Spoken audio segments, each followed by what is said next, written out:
Vidéo super rapide ici pour rebondir sur l'actualité de ce dimanche. Donald Trump a annoncé prolonger cette pause tarifaire qui concerne la majorité des pays jusqu'au 1er août. Alors, je ne sais pas comment vous percevez cette information, mais moi personnellement, je vois ça comme une faiblesse. Effectivement, combien de deals ont été annoncés jusqu'à aujourd'hui? Et là, dans les 72 prochaines heures, bon, peu de chances que les États-Unis auraient été en capacité d'annoncer un, deux, voire différents deals avec toutes les nations qui sont concernées par cette situation et cette guerre commerciale. Donc clairement, c'est que les pays en fait sont en train de tenir tête aux États-Unis, ni plus ni moins. Alors, information super importante. Certes, cette pause, on l'étend au 1er août. D'ailleurs, ces derniers jours, j'en parlais principalement dans mon VIP, comme quoi, bon, c'est du Trump. Un jour, c'est blanc. Semaine prochaine, ça peut être noir. Bah là, effectivement, voilà, si vous êtes dans le vif, vous n'allez pas être surpris. Si c'est quelque chose sur lequel vous avez un œil attentif, je pense pas que vous êtes surpris. Depuis qu'on est dans cette situation de guerre commerciale, on a déjà connu plusieurs retournements de situation. Bah voilà, un de plus. Alors, déjà, ça va être difficile de prendre au sérieux Donald Trump par rapport à ça, avec tout ce qui s'est passé ces dernières semaines et ces derniers mois. Mais encore une fois, pour moi, ça montre que les pays tiennent tête aux États-Unis. Et ce qu'il a dit, c'est que, OK, on prolonge cette pause. Mais si au 1er août, là, il n'y a pas de deal, vous vous souvenez ce que j'ai annoncé le 2 avril, où certains pays, c'était plus de 50%? Ben, on revient à cela.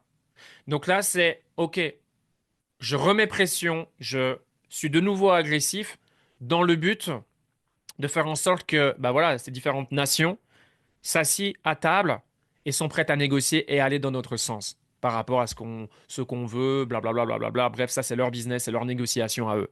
Mais clairement, alors je ne sais pas ce que vous en pensez, hein, mais moi, personnellement, je vois ça comme une faiblesse. Ça ne va pas être aussi simple que cela pour les États-Unis d'obtenir ce qu'ils souhaitent, puisque voilà, là, on est le 6 juillet, il ne se passe rien. Alors, bien évidemment, ça, c'est leur business. En ce qui concerne les marchés financiers, on peut le voir hein, depuis cette guerre commerciale, que à chaque fois qu'il y a eu une pause, les marchés ont réagi positivement.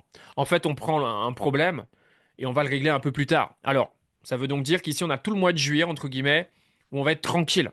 Ou, logiquement, on est censé voir des deals. Parce que si on ne voit pas de deal, plus on approche le 1er août, ça veut dire que tout ce qui avait été partagé le 2 avril, là, ça va s'appliquer le 1er août. Et là, en revanche, comment les marchés vont réagir? Vous voyez, donc, on est encore dans cette situation où il faut être vigilant. Hein. Clairement, on est dans un marché rempli d'incertitudes. Donc, on va suivre ce mois de juillet attentivement en ce qui concerne cette guerre commerciale qui va revenir au bout du jour, bien évidemment. Donc, est-ce qu'il y a des deals qui vont être annoncés? Est-ce que certains pays seront prêts à négocier? Vous ne savez pas, je ne sais pas. En tout cas, ça va être intéressant de voir comment les marchés vont ouvrir ce lundi. En mode on s'en fout, en mode on est dans le vert. Alors, on aime bien en général trouver un narratif qui suit la direction d'un marché à la hausse ou à la baisse. Bon, ça, c'est un facteur qui fait partie intégrante des marchés. Mais voilà, c'est vrai que ces dernières semaines, ces derniers mois, généralement, les marchés réagissent positivement. Hein. Donc, est-ce que ça va être encore le cas ce lundi? Ou est-ce que on ne le saura jamais? Si les marchés sont verts, en fait, est-ce que les marchés auraient quand même été verts même sans cette news? Ou est-ce que dire ça, on ne peut pas le savoir? Mais ça va être intéressant de voir comment on va démarrer la semaine. En tout cas, en ce qui concerne le Bitcoin, on a un Bitcoin aux alentours de 108 000 dollars. Bref, on a un week-end complètement plat sur le marché des cryptos. On est à la porte des 109 000 dollars. Là, je regarde sur mon téléphone. En revanche, ça continue d'être de plus en plus intéressant. C'est Ethereum. Hein. Ethereum qui est en train de consolider, qui est en phase d'accumulation institutionnelle, je vais appeler ça comme ça, à hauteur de 2004-2500 dollars. Donc Ethereum, très très bien. On voit que la hype est en train de s'intensifier. Là où il y a quelques mois en arrière, tout le monde détestait Ethereum, tout le monde crachait sur Ethereum. Et encore une fois, à juste titre, et moi le premier, hein, et c'est la raison pour laquelle en 2022, en bear market, j'ai été principalement sur Solana. Alors, j'ai toujours eu de Ethereum dans mon portfolio.